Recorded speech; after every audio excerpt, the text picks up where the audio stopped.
Perguruan Sejati. Karya, Hulung. Jilid 8. Surat itu berbunyi sebagai berikut, kepada Tiat Gioklin yang terhormat. Mengingat bahwa keluarga Tiat turun-temurun sebagai orang-orang yang terhormat dan dimalui oleh kawan maupun lawan. Tapi sungguh di luar dugaan, engkau sebagai ahli waris keluarga Tiat yang kesohor di 4 penjuru dunia, waktu mengadakan perjalanan ke Provinsi Hupak bisa melakukan perbuatan mesum yang memalukan. Engkau telah memperkosa seorang gadis yang suci bersih secara tak tahu malu. Setelah melanggar kehormatan gadis itu, engkau pun merasa malu dan ingin menutup rahasia busukmu dengan membunuh gadis itu. Perbuatan ini bukan saja memalukan, juga dikutuk Tuhan. Tapi heran, kenapa engkau masih ada muka hidup di dunia ini? Mula pertama kami tidak percaya terjadi hal ini, setelah melakukan penyelidikan secara seksama baru mempercayainya. Dan sekalian golongan Kang Ou pun sudah mengetahui perbuatan busukmu ini. Segala keharuman keluarga Tiat habis di tanganmu. Untuk mencuci bersih nama keluarga Tiat, sebaiknya hukumlah dirimu seadil-adilnya. Surat itu tidak dibubuhi tanda tangan, perkataan, kami, di surat itu jelas bukan seorang saja yang menulis, tapi mewakili lebih dari seorang. Selesai membaca surat itu, Tiong Giok jadi berkeringat. Pertama-tama terbayang olehnya seorang tua di dalam penjara tanah Pok Tian Pang yang bernama Hausian, yang diketahui pula sebagai Tiat Gioklin adanya. Ia sudah bunuh diri, kenapa masih terdapat di penjara tanah itu? Keheranan ini sementara waktu belum bisa dipecahkan Tiong Giok. Dengan terpekur ia mengawasi surat itu sekian lamanya. In Kongcu, apa yang engkau pikirkan? Dapatkah surat ini kupinjam untuk sementara waktu? Apa gunanya bagimu? Kata Na Bengsi. Besar gunanya, kata In Tiong Giok. Dengan surat ini mungkin bisa membongkar sesuatu peristiwa misterius di dunia Kang Ou. Dan bisa juga membongkar kejahatan Pok Tian Pang serta mengungkap teka-teki kematian Tiat Gioklin dan hilangnya Ang Ek Fen. Adakah soal Sin Kiam Sian Eng bertalian dengan Pok Tian Pang? Bukan saja berhubungan dengan Pok Tian Pang, bahkan kematian dari ibumu bersangkutan pula dengan Pok Tian Pang. Benarkah? Baik, kuterangkan bahwa pembunuh ibumu itu yang bernama Ong Jiak Tong kini berada di markas pusat Pok Tian Pang. Ia menjadi sebagai pengurus penjara tanah di sana. Pantasan ayahku mencari ke sana kemari tidak menemuinya, kiranya ia bersembunyi di Pok Tian Pang. Kini sudah kuterangkan di mana beradanya Ong Jiak Tiong, kata In Tiong Giok, tapi jangan bergegas hendak membunuhnya, karena kekuatan Pok Tian Pang besar sekali. Salah-salah bukan saja sakit hati ini tidak terbalas, juga bisa membuat ayahmu mendapat celaka. Bagaimanapun aku tak takut, kata Ciu Kou, jika bangsat itu dapat kutemui akan kubeset kulitnya dan kutusuk jantungnya agar sakit hati ibuku terbalas. Saat inilah dari arah jendela terdengar suara berdehem sekali dan disusul perkataan, engkau cukup mempunyai ambekan untuk menuntut balas, tapi perbuatanmu kini apa? Membohongi ayah dan melindungi pemuda ini, apa yang harus kukatakan atas kelakuanmu ini? Siapa? Bentak Ciu Kou. HM, anak yang baik, sudah punya pacar sampai Ai sendiri dikenal? Seiring dengan habisnya suara dari luar masuk Hu Sukou sambil tersenyum mengejek. Ciu Kou segera keluar, In Tiong Giok menyimpan surat itu lalu menyusul keluar. Hu Sukou bertolak pinggang sambil tersenyum-senyum. Tadi siang kulihat perabotan berantakan, katanya engkau habis makan dan belum sempat memberesi, tak tahunya habis menjamu kekasih? In Kongcu, sudah lama tidak ketemu, baik-baik sajakah? Tak sangka kita bisa bertemu di sini, bukan? Hu Sukou, antara kita berdua tidak ada permusuhan apa-apa, kenapa engkau selalu memusuhi diriku terus? Apa yang engkau kehendaki, yakni buku Keng Tian Chitsu sudah kau miliki, kenapa masih mendesak terus kepadaku? Ah, yang benar saja, sejak kapan aku memusuhi terus padamu, kata Hu Sukou. Benar, aku telah mendapatkan buku Keng Tian Chitsu tapi bukan sendiri, biar begitu aku mengucapkan banyak terima kasih juga padamu. Engkau merasa berterima kasih padaku, kenapa mendesakku pula? Apa maksudmu? Sejujurnya buku itu terlalu dalam dan rumit, kumohon bantuanmu untuk memberi petunjuk, kata Hu Sukou. Sedangkan pembicaraanmu barusan sudah kudengar semua, jika engkau mau membantuku, tidak akan kuutarakan keluar soalmu itu, bagaimana? Ciu Kou memandang keluar rumah dan mengetahui yang kembali ke rumah hanya Hu Sukou sendiri, maka itu melihat keadaan ini membuatnya merasa lega. Tiba-tiba saja ia menyerang Hu Sukou dengan mendadak sambil berseru keras, In Kongcu, lekas pergi.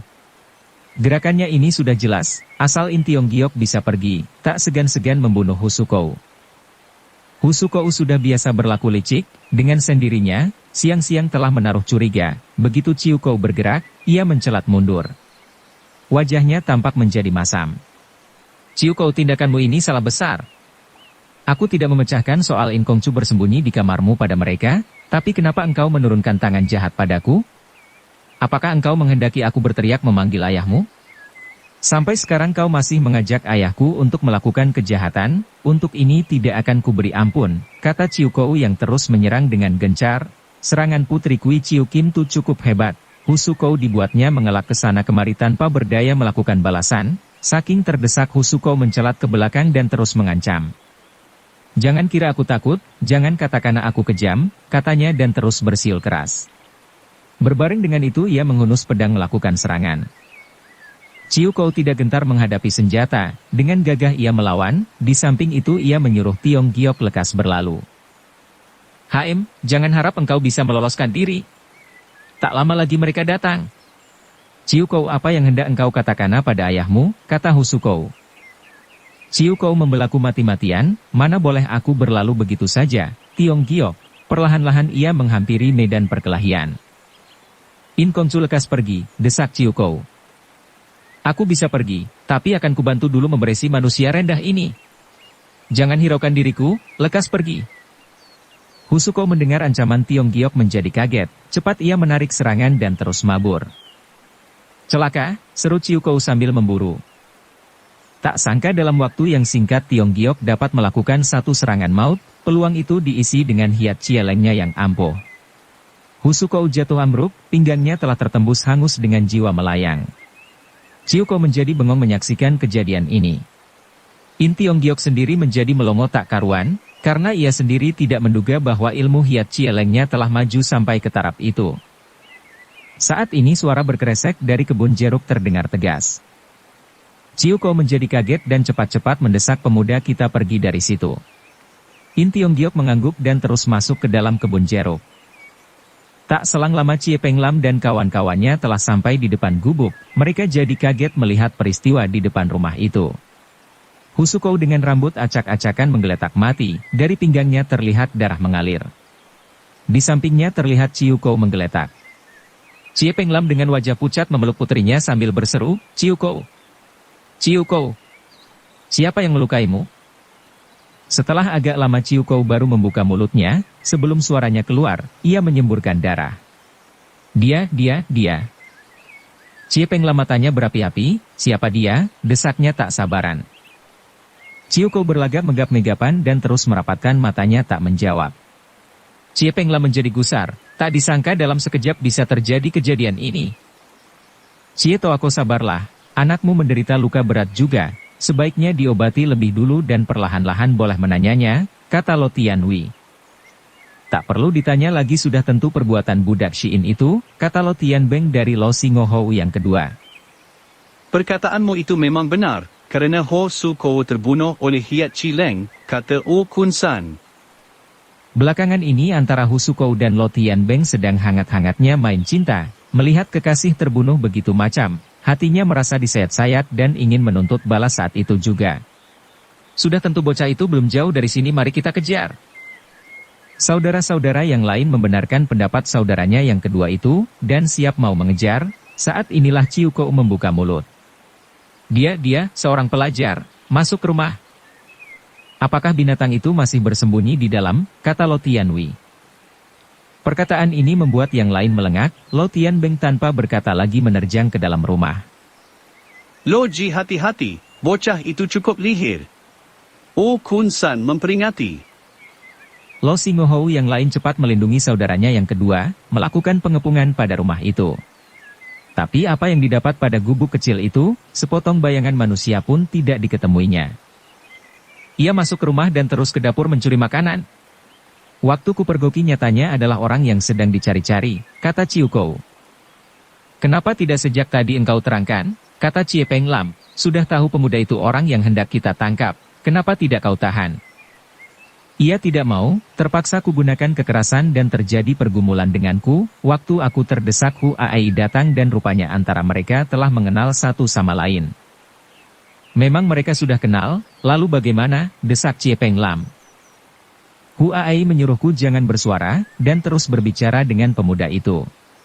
Meminta agar kesulitan-kesulitan pada buku Keng Tian Chit Su dapat dijelaskan. Untuk ini ia berjanji membawa si pemuda meninggalkan tempat yang berbahaya. Jika permintaan tidak diluluskan, Huai mengancam akan memanggil Tia dan lain-lainnya menangkap pemuda itu. Belum pula Chiu Kou melanjutkan perkataannya. Oh Kun San telah bergelak-gelak.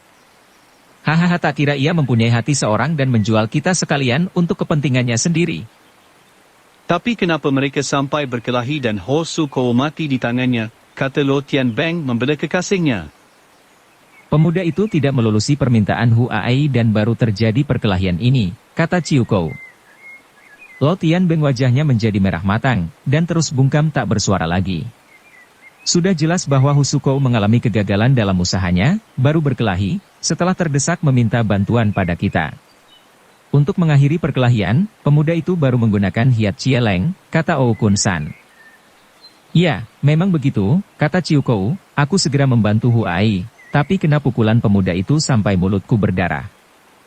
Sudahlah, tak perlu dibicarakan lagi, semua ini gara-gara Hu Su Kou sendiri yang terlalu tamak, dan ia mati atas perbuatannya sendiri, tak perlu kita sesalkan. Tentu bocah itu belum pergi jauh, mari kita kejar, kata Chie Peng Lam, ke arah mana pemuda itu pergi. Sebenarnya ia pergi ke sebelah sana, rupanya mendengar suara datangnya ayah dan lain-lain ia buru-buru mengganti arah, terus lari ke arah timur. Sudah lamakah? Belum. Xing Tian Beng sejak tadi berdiam diri, kini membuka suara. Menurut hematku, bocah itu tentu masih berada di dalam kebun jeruk. Kulihat ia sudah pergi, kata Chiu Kou. Ya memang engkau melihat ia pergi ke kebun jeruk, tapi tidak melihatnya ia keluar dari situ bukan? Setelah ke kebun jeruk sudah tentu ia kabur terus bukan, kata Chiu Kou. Tapi waktu kita ke sini, sepanjang jalan tidak melihat seorang keluar dari kebun jeruk itu. Kata Siang Tian Beng, dan sejak tadi aku tidak campur bicara, karena mendengar terus keadaan di kebun jeruk, sedikit pun tidak ada suara atau gerakan lain, ini menandakan ia sedang bersembunyi. Pendapat Siang Heng memang benar, mari kita periksa, kata Chie Peng Lam. Kebun ini begitu besar, jika dilakukan pemeriksaan secara biasa akan memakan waktu lama. Kata Xing Tian Beng dengan berbisik, jika ia masih bersembunyi cukup dengan berteriak-teriak membuatnya keluar. Mereka segera berseru seperti sibuk memeriksa kebun jeruk itu sambil berteriak-teriak. Benar saja tak selang lama dari dalam kebun itu terdengar bunyi berkeresek. Hahaha, seperti dugaanku semula, mari kita kejar, kata Xing Tian Beng. Dengan cepat beberapa orang itu memburu ke arah suara, tinggal Chiu Kou menjadi khawatir atas keselamatan pemuda itu. Ia tahu jika sampai ketangkap hanya kematian yang akan dihadapi Tiong Giok. Benar di luar perkiraannya waktu ia sedang cemas-cemasnya dari kebun jeruk berkelebat sesosok bayangan, yang bukan lain daripada In Tiong Giok adanya. Oh kiranya suara berkeresek itu bukan engkau adanya, kata Chiu Kou dengan girang. Aku tak sempat melarikan diri di kebun itu, kata In Tiong Giok. Hatiku tergerak mendengar perkataan Xing Tian Beng, dan kutangkap seekor tikus. Lalu kupatahkan kakinya dan mengikatnya di ranting kayu hingga menimbulkan suara berkeresek. Mereka memburu ke arah suara dan aku ke sini. Akalmu itu hanya bisa menipu mereka sementara saja, begitu mereka tahu pasti akan mencarimu lagi. Kini hampir gelap, sebelum mereka mengetahui aku bisa meloloskan diri. Kenapa engkau tidak segera pergi sekarang juga? Aku bisa lantas berlalu, tapi bagaimana dengan Kujuke, ilmu menyiksa diri, yang engkau pakai itu, apakah membuatmu menderita parah? Jangan banyak bicara, aku tak apa-apa, lekaslah pergi, keselamatanmu lebih penting, desak Chiu Kou. Atas budi pertolonganmu kuhaturkan terima kasih sedalam-dalamnya, kata In Tiong Giok yang terus meninggalkan Chiu Kou seorang diri. Gadis itu menjadi terpekur sendiri sambil memandang kepergian si pemuda dengan mata mendelong. Saat ini lupa pada dirinya cantik atau buruk, ia seperti mendapat sesuatu entah apa, dan seperti kehilangan juga sesuatu. Air mata? Adalah suara hati.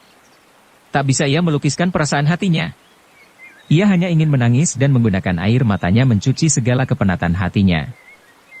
Cuaca perlahan-lahan menjadi gelap.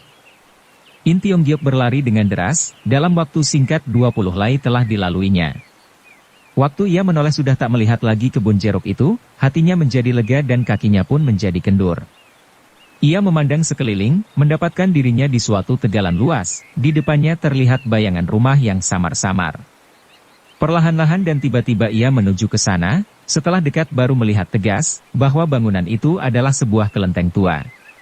Dengan perasaan letih, ia masuk ke dalam, dan mencari tempat yang agak bersih untuk beristirahat.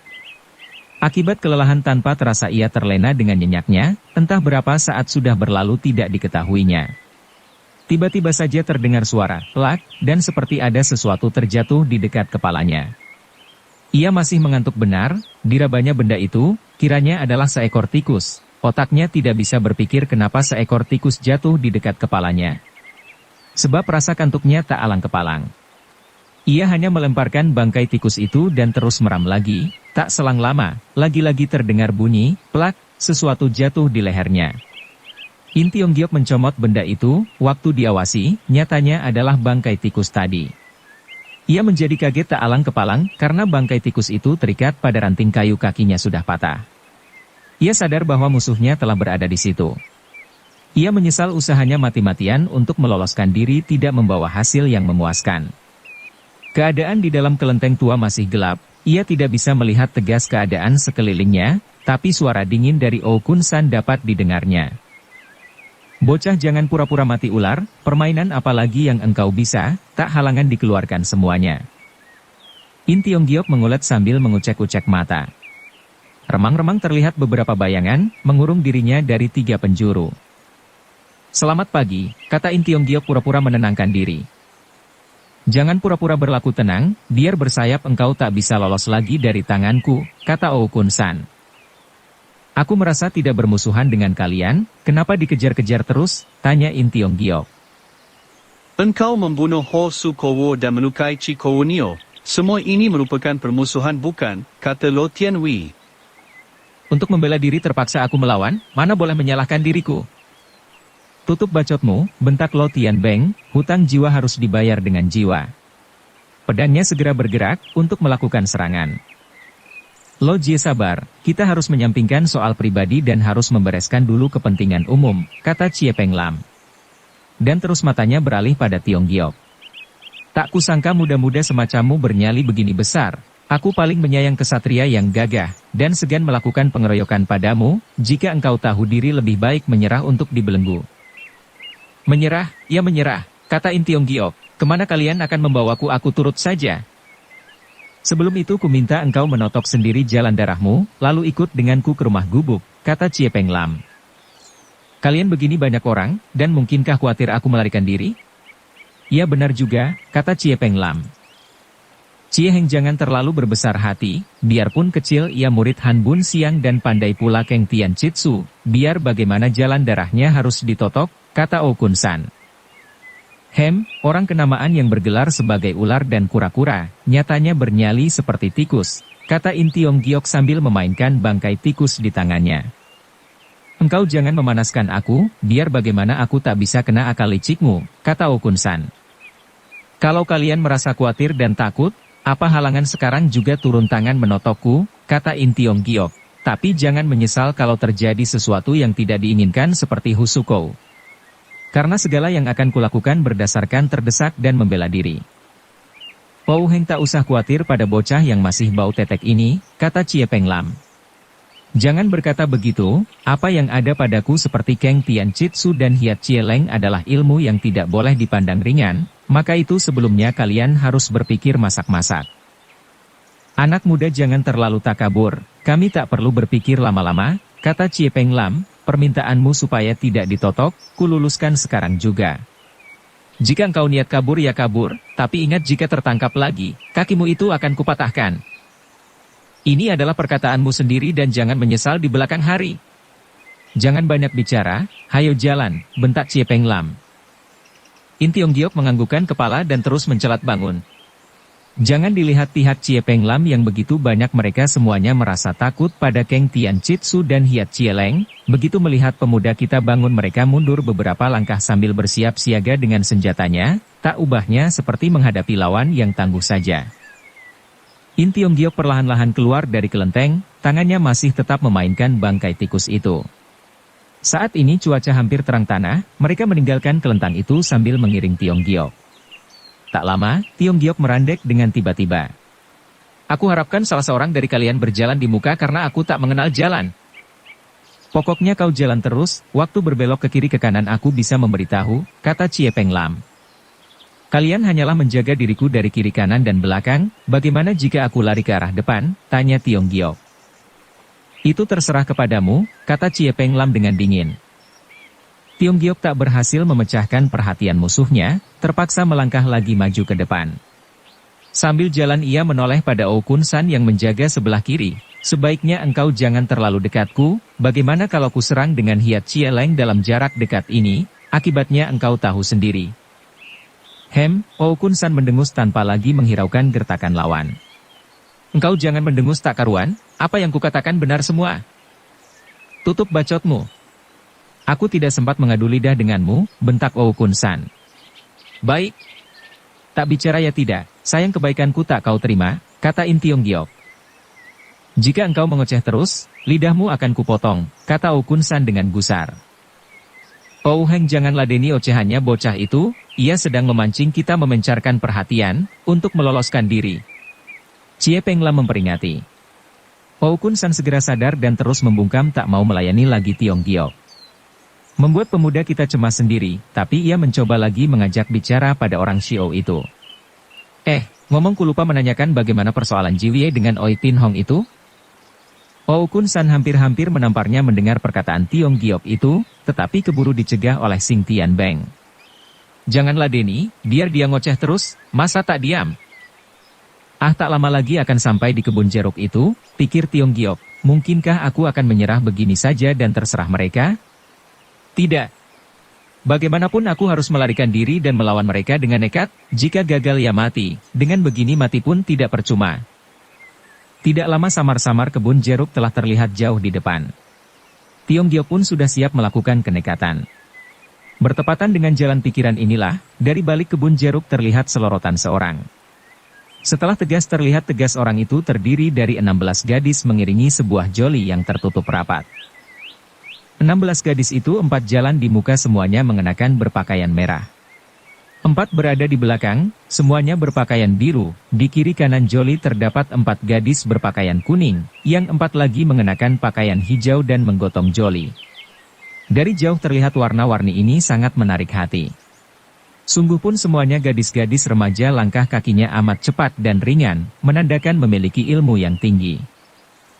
4 gadis yang mengenakan pakaian hijau ini mirip dengan gadis yang mandi di sungai tempo hari. Tiong Giok mempercepat langkahnya mendekati joli itu. Jangan bergerak, engkau mau apa? Bentak Chie Peng Lam sambil menghadang. Bukankah engkau ingin mengajakku kembali ke gubuk itu? Aku sudah lapar sekali dan ingin lekas sampai. Tidak perlu tergesa-gesa, engkau harus dengar kata, jangan sampai aku hajar di sini juga, kata Chie Peng Lam sambil melirik rombongan joli itu. Adakah yang tak beres? Tanya Lo Tianwi. Kulihat rombongan joli ini amat mencurigakan, kata Chie Peng Lam. Sambil melirik rombongan, sebaiknya nantikanlah mereka pergi baru kita lanjutkan perjalanan. Yang lain pun merasakan bahwa rombongan gadis-gadis itu sangat luar biasa sekali, segera menganggukkan kepala menyetujui usulan Chie Peng Lam. Cepat-cepat mereka menepi dan siap sedia mengawasi pada In Tiong Giok. Kenapa ketakutan tak keruan? Tegur In Tiong Giok, joli itu joli pengantin, apa yang harus ditakuti? Diam. Kularang engkau bicara, bentak Chie Peng Lam. In Tiong Giok tersenyum-senyum, dan terus menutup mulut dengan tenang. Sementara itu rombongan joli sudah mendekat pada mereka, waktu inilah Tiong Giok sengaja berbangkis keras-keras, lalu menekap mulutnya dengan tangan. Di luar tahu siapa-siapa lengannya itu sebelum menutup mulut telah melemparkan bangkai tikus ke arah rombongan gadis-gadis penggotong joli. Lemparannya itu tepat mengenakan seorang gadis berbaju hijau dan jatuh ke bawah lalu terpijak yang di belakangnya. Au, seru gadis itu dengan kaget. 4 gadis berbaju merah di depan cepat berhenti sambil memutarkan badan, yang berbaju biru di sebelah belakang pun sudah maju ke depan, mengelilingi joli. Serentak mereka menghunus pedangnya dan memandang ke arah rombongan Chie Peng Lam. Kenapa kau menjerit? tegur salah seorang gadis berbaju kuning pada kawannya yang berteriak tadi. Gadis yang menggotong Jole itu menunjuk ke bawah. Ada yang melemparkan tikus mati kepadaku. Gadis berbaju kuning itu memungut bangkai tikus itu, wajahnya tampak gusar sekali. Perbuatan siapa ini? Tegurnya kepada Chie Peng Lam dan kawan-kawan. Aku yang melemparkan. In Tiong Giok mengakui dengan jujur. Nampaknya engkau sebagai pemuda sopan, tak kira begitu ceriwis dan genit, kau kira kami ini mudah dihina. Nona jangan marah. Aku tidak bermaksud begitu, In Tiong Giok sambil tersenyum, hanya saja tikus yang sedang kucekal tiba-tiba saja melompat pergi. Terang-terang tikus mati mana bisa melompat? Nona tidak tahu kejadian aneh selalu ada, lebih-lebih tahun ini banyak sekali, tidakkah engkau mendengar ada kursi bisa berjalan, dan pohon-pohon bisa bernyanyi? Jangan banyak bicara, tangkap padanya, teriak perempuan berbaju kuning itu. Dengan cepat dua gadis berbaju merah menghampiri Tiong Giok. Sabar dulu, kata Okun San sambil ke depan. Orang ini tak bisa kuserahkan padamu. Apa katamu? Dua gadis berbaju merah itu menegasi. Maksudnya jika Nona ingin menangkapku, harus minta izin dari mereka, kata In Tiong Giok. Engkau kira dengan kawan-kawanmu bisa melindungi dirimu, kata gadis itu. Jika engkau lebih lihai bisa, kalau lebih lemah tentu tidak, kata In Tiong Giok. Lihat saja buktinya, kata gadis itu sambil memberi tanda pada temannya. Dan Sua yang berbaju merah lagi segera membantu mereka menerjang ke arah In Tiong Giok. Lo Singohou segera menghunus senjata dan menghadang dengan cepat, sehingga terjadi perkelahian dengan cepat detik itu juga. Gadis berpakaian biru pun segera turun tangan membantu kawannya. Kui Choa Jiesao menyambut kedatangan mereka, dan terjadilah perkelahian lagi. Sehingga menjadi dua rombongan bergumul dengan hebat, dan membuat abu mengepul tinggi. Chie Peng Lam menghunus goloknya sambil memandang pada In Tiong Giok. Ia mendapat pemuda itu sedang berpangku tangan dan tersenyum kepadanya. Ia merasakan senyuman pemuda itu seperti mengejek seperti juga mengasihani dirinya, begitu aneh dan misterius. Bocah jangan bergirang dulu, bagaimanapun engkau jangan harap meloloskan diri. Tenanglah, bagaimanapun aku tak mau melarikan diri sebelum keadaan benar-benar mengizinkan, kata In Tiong Giok. Menurut hematku sebaiknya lekaslah bantu kawan-kawanmu itu, tampaknya mereka sudah kepayahan benar, jika dibiarkan terus pasti akan menderita rugi. Segala budak-budak itu mana mungkin memperoleh kemenangan menghadapi kawan-kawanku itu? Ingat masih ada 8 gadis yang belum turun tangan, dan yang di dalam Jole itu tentu bukan sembarang orang. Peringatan ini membuat Chie Peng Lam kaget. Karena gadis-gadis itu berkepandaian sangat tinggi, lebih-lebih orang yang di dalam Jole itu, tentu lebih hebat lagi. Ia menoleh pada In Tiong Giok sambil tersenyum sinis. Kutahu maksudmu menyuruh membantu kawan dan engkau bisa melarikan diri bukan? Lucu. Sembarang waktu aku bisa pergi, kata In Tiong Giok. Tapi aku tak mau karena ingin melihat akhir dari perkelahian ini siapa yang menang siapa yang kalah. Kau kira aku bodoh, kata Chie Peng Lam yang dengan mendadak, menjulurkan tangan setanya pada pemuda kita. Gerakannya itu begitu cepat dan mendadak ia bermaksud setelah menciduk pemuda kita segera membawanya kabur ke rumah. Tak kira serangannya yang lihai itu mengenai angin saja, karena dengan lihainya Tiong Giok telah mengegos dengan Kiu Choan Bie Chong Po-nya yang lihai. Peng Lam kaget dan cepat menarik serangan sambil melindungi dadanya, begitu ia menegasi lagi tampak Tiong Giok sudah berada di belakangnya sambil berpangku tangan, dan tersenyum-senyum ke arahnya seperti tidak terjadi sesuatu apa. Chie Peng Lam berdecak-decak, dan menarik napas lega. Cielo Ciankue sudah lama engkau mengundurkan diri dari dunia hitam, untuk apa terjun kembali? Jangan mengira ilmu yang kau miliki sudah tinggi dan mau menasihatkan aku, kata Chie Peng Lam. Nah sambutlah seranganku ini. Lengan kirinya terjulur, kakinya melangkah lebar menyapu kuda-kuda lawannya. In Tiong Giok tidak menyangka bahwa lawannya mempunyai perhitungan matang, ia terdesak dan tak bisa mengembangkan ilmu memindahkan dirinya yang lihai. Tapi ia tidak takut serangan musuhnya itu dihadapi dengan Hiat Chie Leng. Chie Peng Lam menjadi kaget, ia menarik serangan sambil menghindarkan diri dari bahaya maut. Apa mau dikata, biarpun Hiat Chie Leng dilancarkan lebih belakang dari tangan setannya, tapi sampainya terlebih cepat. Tring, terdengar suara memecah angkasa. Serangan Tiong Giok tepat mengenai gagang goloknya Chie Peng Lam yang terbuat dari emas. Waktu ia melihat lalu pemiliknya mengawasi, gagang goloknya telah berlubang kecil sebesar kacang tanah. Mengingat bahwa engkau telah insyaf banyak tahun, maka tak kuturunkan tangan jahat, atas ini engkau harus mengerti sendiri dan lekaslah meninggalkan tempat ini. Bocah, engkau telah melukai anakku dan merusak senjataku, mana mungkin beres begini saja. Yang luka harus diobati, yang rusak bisa diperbaiki, kata In Tiong Giok, tapi jika salah bergaul akibatnya hebat, rumah tangga berantakan dan selamanya tidak bisa diperbaiki. Apakah selama 20 tahun dicelakai kawan-kawan jahat belum membuatmu puas? Bagaimana engkau bisa tahu soal keadaan rumah tanggaku? Bentak Chie Peng Lam dengan mata menyala-nyala. Bukan saja ku tahu soal keluargamu, bahkan mengetahui pula di mana beradanya Ong Jiak Tong, kata In Tiong Giok. Sayang saja orang Siong itu mempunyai backing yang kuat dan sukar buatmu membalas dendam. Sebab itulah aku tak mau menunjukkan di mana ia berada. Nah, pikirlah masak-masak usulku tadi, soal sakit hati lambat laun pasti terbalas. Aku sudah bersabar selama 20 tahun. Selama ini engkau bisa bersabar, mungkin tidak bisa bersabar dalam waktu yang lebih singkat lagi. Aku hanya mengharapkan kesabaranmu, dengan begitu sakit hatimu baru bisa terbalas, kata In Tiong Giok sambil tersenyum. Selama belum bertemu dengan musuh itu pelajarilah Keng Tian Chitsu dengan baik, mungkin berguna besar untuk melakukan pembalasan pada musuh itu. Selesai bicara ia mengeluarkan sejilid buku Keng Tian Chitsu dan menyerahkan pada Chie Peng Lam. Dengan perasaan terima kasih yang tak terhingga, Chie Peng Lam tertegun sejenak, lalu mengangkat kaki meninggalkan tempat itu. In Tiong Giok memandang kepergian Chie Peng Lam sambil tersenyum, lalu merapikan baju dan melangkah pergi dengan bebas. Tapi belum pula beberapa langkah seorang gadis berbaju kuning telah mengejarnya sambil berseru, "Kongcu, jangan pergi dulu. Aku dalam keadaan terpaksa melemparkan bangkai tikus itu, karena berada dalam kungkungan penjahat-penjahat ini," kata In Tiong Giok. "Kini akalku berhasil membuatku lolos dan Kounio mengejarku, mau apa?" "Soalmu melemparkan tikus kami maafkan," kata gadis itu, "tapi Xiaoqiaku meminta engkau menunggu sejenak, ia ingin bicara denganmu." In Tiong Giok mengerutkan kening, dan berkata, "Aku tak kenal dengan Xiaoqiamu, tambahan ketujuh orang itu adalah musuh-musuhku, jika diketahui mereka, aku bisa celaka." "Kongcu, kenapa merendah amat dengan kepandaianmu barusan? 7 orang itu tak bisa berbuat apa kepadamu." "Pokoknya biar bagaimana sepasang tangan sukar melawan belasan tangan," kata In Tiong Giok. "Aku dapat meloloskan diri berkat bantuan nona-nona, jika tidak sampai sekarang mungkin masih menjadi tawanan mereka. Apalagi kalau begitu sepatutnya Kongcu mengaturkan terima kasih kepada Xiaoqia kami." Gadis berbaju kuning mengajak Tiong Giok ke depan Joli, benar saja Kui Choa Jie Sao dan Lo Singohou melihatnya.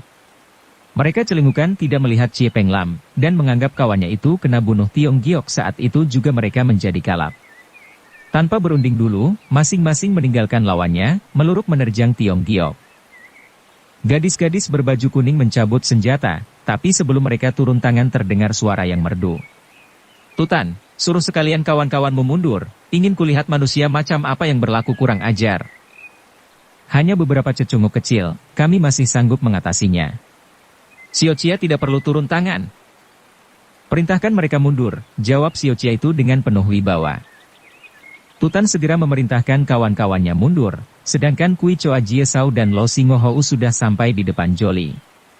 Mereka menjadi melengak, sebab kerai Joli sudah terbuka. Mereka melihat seorang perempuan berbaju hitam, begitu cantik dan agung. Dengan matanya yang tajam ia melirik kepada sekalian penjahat itu, lalu mengawasi pada Tiong Giok. "Engkau kemari," katanya perlahan tapi penuh wibawa. Tanpa terasa lagi Tiong Giok maju ke depan sambil membungkukkan badan. "Aku In Tiong Giok mengaturkan hormat pada Xiaoqia." "Oh, kiranya engkau adalah yang mencetak buku Keng Tian Chitsu?" "Benar." "Pantasan mereka tak mau melepaskan dirimu," kata perempuan cantik berbaju hitam itu. "Tapi dengan adanya aku di sampingmu, biar bagaimana mereka tidak berani berbuat kurang ajar." "Terima kasih atas bantuan Xiaoqia. Kemari, coba kulihat." In Tiong Giok mengerti apa yang hendak dilihatnya, tapi ia menurut perkataan perempuan itu, maju mendekati. Perempuan itu menjulurkan tangan memegang lengan Tiong Giok dan berkata dengan mesra, "Kulihat engkau pandai hiat Cieleng, Han Bun Siong itu apamu?" "Guruku."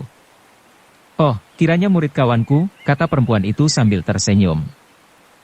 In Tiong Giok terkejut, dan perempuan itu menariknya perlahan ke dalam Joli. Mengajak Tiong Giok duduk di sebelahnya. Kerai Joli diturunkan. Tutan buka jalan, siapa yang merintangi bunuh saja, perintahnya dengan halus.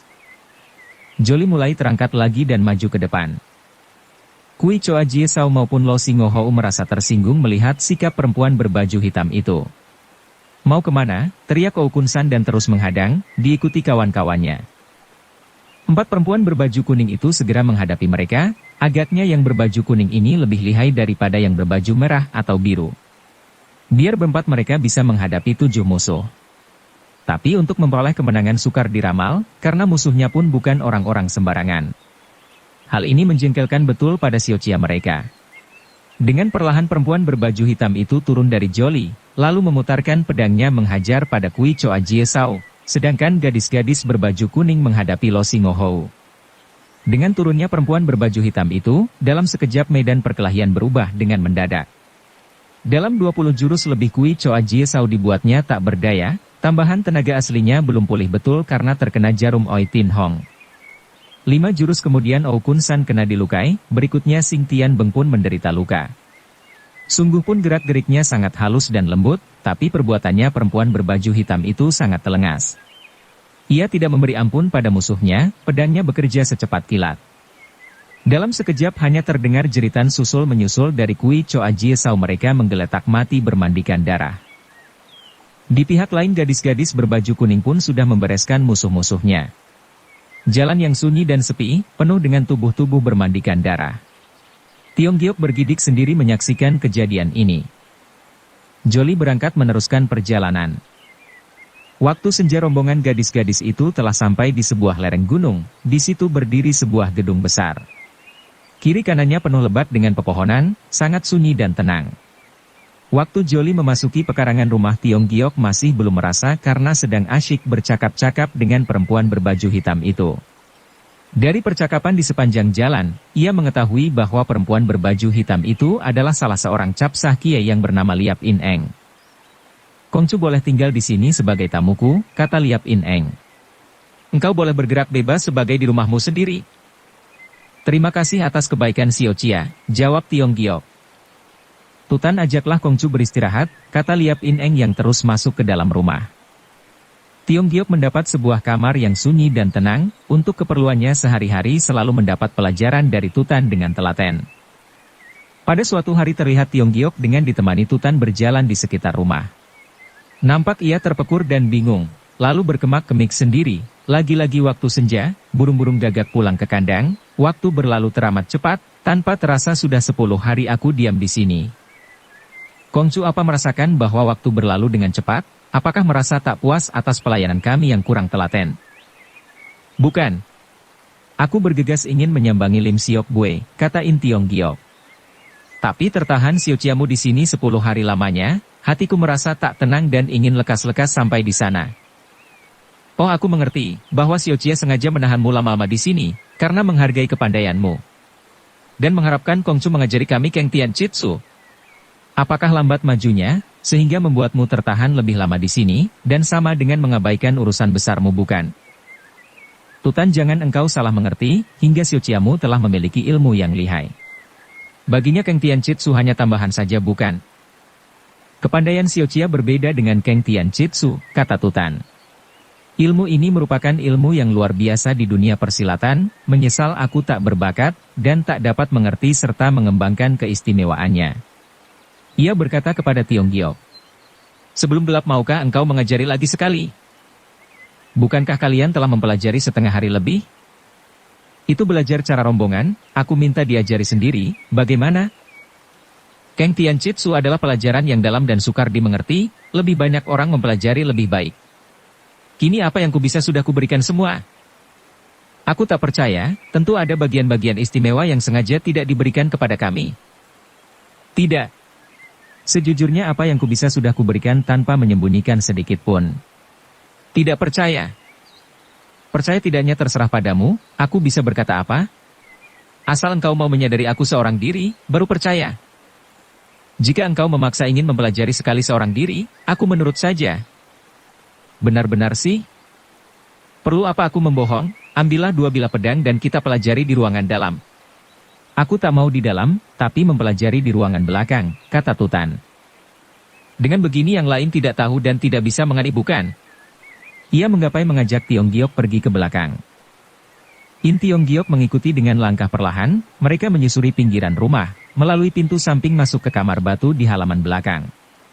Baru saja mereka tiba di depan pintu batu, dari utara terdengar bunyi mengaum.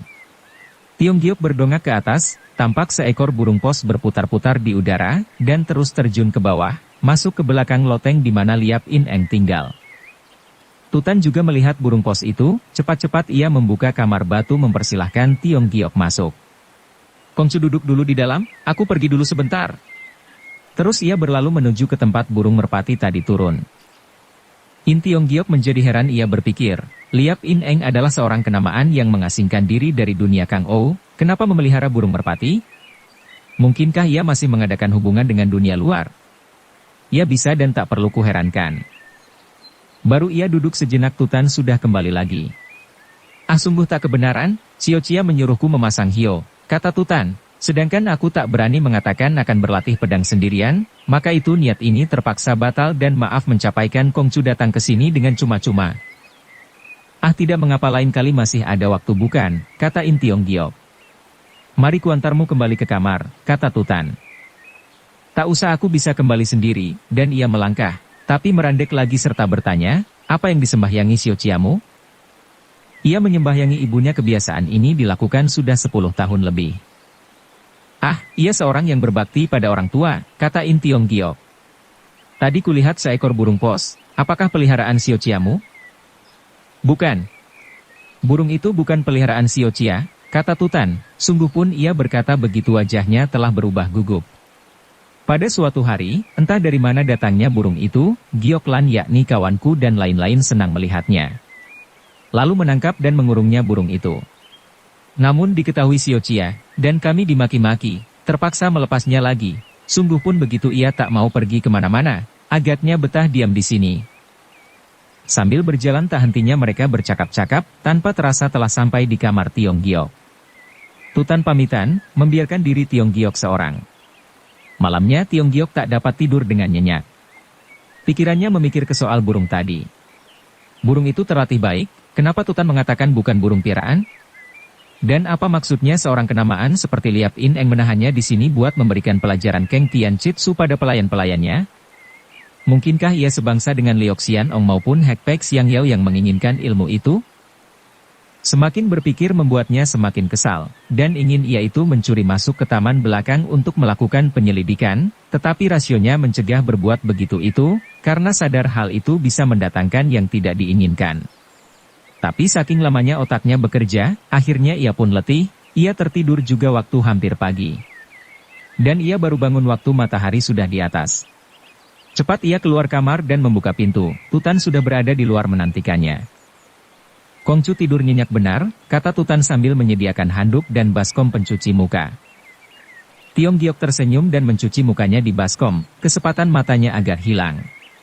Rupanya sudah tengah hari? Dan suara teman-temanmu ramai betul? Ya, memang sudah tengah hari, mereka sedang sibuk menyapu dan membereskan rumah maupun taman, karena ada tamu mau datang. Tamu macam apa sih disambut sehebat ini? Sudah tentu tamu terhormat, jawab Tutan. Lekaslah cuci muka dan berberes, Xiao Chia sudah menunggu lama sekali.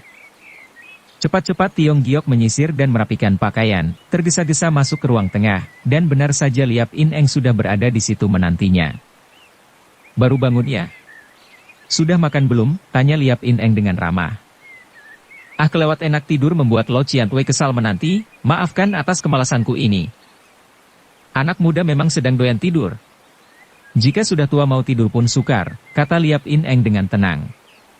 Engkau sudah 10 hari datang ke sini, selama ini diam terus di rumah, tentu merasa kesal bukan? Sebaiknya lah ke gunung bersama Tutan, di sana bisa membuatmu gembira, sebab pemandangan indah dan hawanya segar. Ah, memberabaikan Tutan saja. Kata Cie Peng Lam. Hari ini bakal datang tamu, khawatir engkau menjadi likat, maka itu untuk selanjutnya engkau boleh tidur di loteng belakang, di sana lebih bebas untukmu ke sana kemari, bagaimana? Di belakang adalah kamar Lo Cian Pui dan gadis-gadis ini ku khawatir.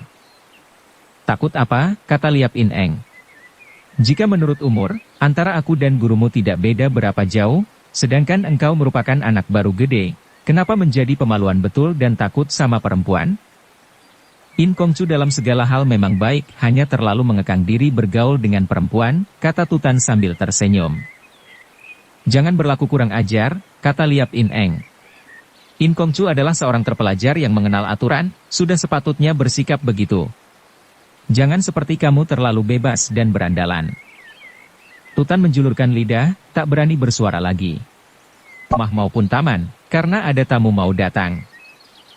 Sebenarnya aku sudah terlalu lama diam di sini, kini kebetulan ketemu Lo Cianpue. Dengan ini kumohon berlalu untuk pergi ke Pek Liongsan. Rupanya engkau dikatakan sebegitu saja lantas ngambek dan mau pergi. Bukan, jawab Tiong Gio. Kerana soal Sin Kiam Siang Eng sampai sekarang persoalannya siapa sebenarnya orang tua yang ditahan dalam penjara Pok Tian Peng itu, Tiat Jok Lin atau bukan? Soal ini memang penting, tapi tak perlu tergesa-gesa dikerjakan, kata Liap In Eng. Kuharapkan engkau berdiam beberapa hari lagi di sini, setelah itu baru ke sana, begitupun belum terlambat bukan? In Tiong Giok ingin memaksa hari itu juga pergi, tapi Liap In Eng sudah meninggalkannya, membuatnya tak sempat membuka mulut. Gara-gara Kongcu aku pun kecepretan makian, kata Tutan. Sudahlah buat apa banyak berpikir, lebih baik lekas makan dan turut denganku ke gunung. In Tiong Giok tidak berdaya, dan mengikuti kehendak pelayan itu. Setelah beres makan, Tutan mengganti pakaian yang lebih ringkas. Lengannya membawa rantang berisi bekal. Sepanjang jalan Tutan menunjuk ke sana kemari menyebutkan nama-nama tempat. Tiong Giok hanya manggut-manggut, karena biarpun dirinya sedang berjalan di tempat yang permai, hatinya tidak ada di situ. Ia sedang berpikir, siapa tamu yang akan datang itu? Liap In Eng kenapa mau menempatkan dirinya di loteng belakang? Dan burung pos itu milik siapa? Ia seperti tak mau memperkenalkan tamunya itu padaku. Kita jangan jalan besar, enakan jalan kecil mengelilingi gunung, kata Tutan. Kira-kira berapa lama? Sebelum gelap kita sudah kembali. Aku tak pandai ilmu meringankan badan, mungkin sampai gelap pun belum sampai di rumah. Ilmu silat maupun ilmu dalammu sudah begitu tinggi, masakan sampai ilmu meringankan tubuh saja tidak bisa. Belum pernah ada yang mengajari mana bisa. Orang yang mempelajari silat paling utama adalah ilmu dalam, setelah menguasai ilmu dalam yang lain mudah dipelajari. Demikian juga soal ilmu meringankan tubuh, mudah sekali jika mahir ilmu dalam. Maukah engkau mengajari aku ilmu meringankan tubuh? Tutan menjadi merah mukanya. Mana berani aku mengajari Kongcu, tapi untuk memberi petunjuk sih boleh saja. Ia memandang ke sekitar, dan dilihatnya sebuah pohon yang besar, diajaknya Tiong Giok ke sana. Kongcu, lihatlah ku beri contoh dulu padamu, sehabis berkata terus ia menotolkan kakinya ke bumi, tubuhnya dengan ringan mencelat ke atas pohon. Bagaimana? Tanyanya. Tubuhmu begitu ringan sekali, sampai batang pohon itu tidak terlihat goyang barang sedikit. Kongcu, bisakah melompat setinggi 3 depa? Jangan 3 depa, sedepa pun belum tentu ku bisa. Bisakah memanjat pohon? Manjat pohon sih bisa saja. Nah mari ke sini. In Tiong Giok dengan cepat naik ke atas pohon menghampiri Tutan, setelah naik, harus bagaimana lagi? Nah sekarang engkau harus jalan di cabang pohon ini dengan tenang, napasmu harus teratur rapi, pikiran tidak boleh melayang-layang ke soal lain, harus mengonsentrasi pikiran pada pelajaran. Nah cobalah. In Tiong Giok menurut kata-kata Tutan berjalan di cabang pohon, pertama ia bisa berjalan mantap, setelah cabang pohon bertambah kecil dan bergoyang-goyang, hatinya pun turut berdenyut keras, hampir-hampir ia tak berani melangkah lagi. Jangan takut, kumpulkan semangatmu dan perhatikan terus kakimu, betul. Maju terus jangan gentar, biar jatuh pun tidak mengapa, hanya 3 depa tingginya. In Tiong Giok menurut kata-kata Tutan berjalan di cabang pohon, pertama ia bisa berjalan mantap, setelah cabang pohon bertambah kecil dan bergoyang-goyang, hatinya pun turut berdenyut keras, hampir-hampir ia tak berani melangkah lagi. Dahan kayu yang panjangnya beberapa meter itu habis juga dilalui dengan setengah mati. Bagaimana tidak sulit bukan, kata Tutan. Ini Emaha bukan berlatih meringankan tubuh, tapi melatih keberanian. Benar. Melompat ke tempat tinggi atau dari tempat tinggi melompat turun membutuhkan keberanian bukan? Nah sekarang coba jalan lagi terbalik. Perhatikan waktu kaki kiri melangkah, salurkan tenaga pada kaki kanan. Waktu kaki kanan melangkah, salurkan tenaga pada kaki kiri. Dengan begitu keseimbangan badan akan terjaga dengan sempurna. Tiong Giok menuruti kata-kata Tutan berjalan lagi di atas cabang pohon itu. Benar saja, dengan begitu keseimbangan badannya terjamin sekali. Ia bisa berjalan terlebih baik dari tadi. Tanpa disuruh lagi ia bolak-balik beberapa kali. Latihan pertama kuanggap selesai dan mari meningkat ke pelajaran kedua. Mulai dari sekarang sambil jalan harus membawa batu seberat 30 kati. Untuk ini kaki harus diringankan betul, kekuatan berada di pinggang. Jika Kongcu bisa berjalan di dahan itu sampai cabangnya tidak melengkung ke bawah artinya sudah berhasil. Baik, jawab Tiong Giok. Tutan segera turun ke bawah, diambilnya sebuah batu besar dan dilemparkan ke atas. Tiong Giok menanggapi batu itu, lalu mengempitnya dan mulai berjalan di dahan tadi. Tak selang lama batu yang dibawa itu dari kecil ditukar menjadi besar. Dengan tenaga dalamnya yang tinggi dan bakat yang bagus, Tiong Giok dapat mempelajari ilmu itu dengan mudah. Tutan melempar batu dari bawah ke atas, begitu lama, tak heran lengannya menjadi pegal dan tak kuat lagi melemparkan batu yang seberatnya 100 kati. Kongcu, engkau sendiri saja turun dulu dan mengangkat ke atas, aku sudah letih sekali. Dengan berapi Tiong Giok menarik napas ke pusar dan melompat turun, ia bisa tiba di tanah dengan ringannya. Lalu diambilnya batu 100 kati itu dan dibawanya melompat ke atas. Lebih kurang ia mengapung 2 depa tingginya, batu dan dirinya jatuh lagi ke bumi. Tutan menjadi kaget, tak alang kepalang ia cepat-cepat menghampiri. Waduh, bagaimana, apamu yang sakit? Tiong Giok tiba-tiba saja membalikkan badan dan tertawa tergelak-gelak. Ah Kongcu, gila kau. Aku ketakutan setengah mati, kiranya engkau bermain dan berpura-pura jatuh. Tiong Giok tidak menjawab, sekali ini benar-benar ia melompat. Batu seberat 100 kati itu kena dibawanya ke atas. Aku berhasil, serunya girang. Ah benar, kata Tutan. Coba sekali lagi. Tiong Giok turun ke bawah dan mencelat lagi ke atas terlebih tinggi dari tempat tadi. Atas hasil itu membuat Tutan kaget bercampur girang. Ya Kongcu telah berhasil, dengan cara apa engkau mengaturkan terima kasih kepadaku?